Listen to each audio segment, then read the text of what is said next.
Hello everyone. आज हम पढ़ेंगे साइंटिफिक मेथड। तो साइंटिफिक मेथड क्या होता है? Scientific science is a systematic attempt to understand natural phenomena in as much detail and depth as possible and use the knowledge to gain to predict, modify and control phenomena।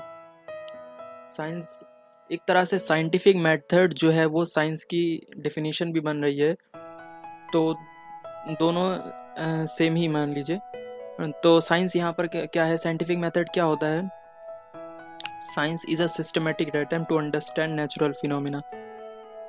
Science क्या है? एक systematic attempt है जो natural phenomena को समझने के लिए in as much detail and depth is possible, जितना डिटेल एंड डेप्थ में पॉसिबल हो सकता है उतना, and use the knowledge to gain to predict, modify and control phenomena. और इस नॉलेज को यूज़ करने के लिए to predict, modify and control phenomena. Predict means अनुमान लगाना, तो और जो नेचुरल फिनोमिना हो रहा हो उसका हम प्रिडिक्ट करें, उसको प्रिडिक्ट कर सकते हैं, प्रिडिक्ट करें, उसमें मॉडिफाई चेंजिंग कर सकते हैं। नेचुरल फिनोमिना में कुछ तो चेंजिंग मॉडिफाई करें, एंड कंट्रोल, अगर हम उस फिनोमिना को कंट्रोल कर सकते हैं पूरी तरह से तो कंट्रोल करें, एंड कंट्रोल फिनोमिना।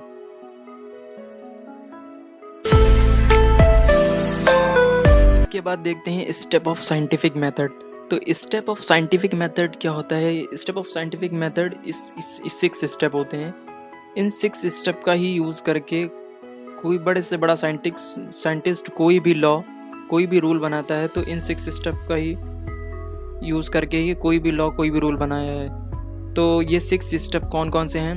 पहला है ऑब्जर्वेशन, दूसरा controlled experiment, third qualitative and quantitative reasoning, fourth mathematical modelling, and fifth prediction, and sixth verification. तो ऑब्जर्वेशन क्या होता है? ऑब्जर्वेशन मीन्स जब हम किसी चीज़ को ऑब्जर्व करें, ध्यान से देखें, कोई हमारे सामने नेचुरल फिनोमिना हो रहा है, हम उस चीज़ को ऑब्जर्व करें, तो ये हमारा क्या कहलाता है? ऑब्जर्वेशन।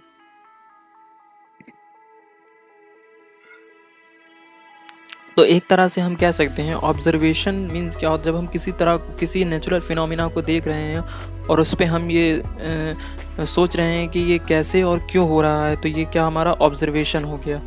फिर उसके बाद सेकंड स्टेप है कंट्रोल्ड एक्सपेरिमेंट। तो अब हम जिस चीज़ को ऑब्जर्वेशन कर लेते हैं, फिर उसको हम लैब में ले जाके कंट्रोल्ड एनवायरनमेंट में उसका कंट्रोल्ड एक्सपेरिमेंट करते हैं। देखते हैं जो हम ऑब्जर्वेशन करते हैं जिस चीज़ पे, हम उसको हम लैब में लाकर उसको चेक करते हैं, कंट्रोल एनवायरनमेंट में उसका कंट्रोल एक्सपेरिमेंट करते हैं कि यहाँ पर भी वही चीज़ हो रही है या नहीं हो रही है।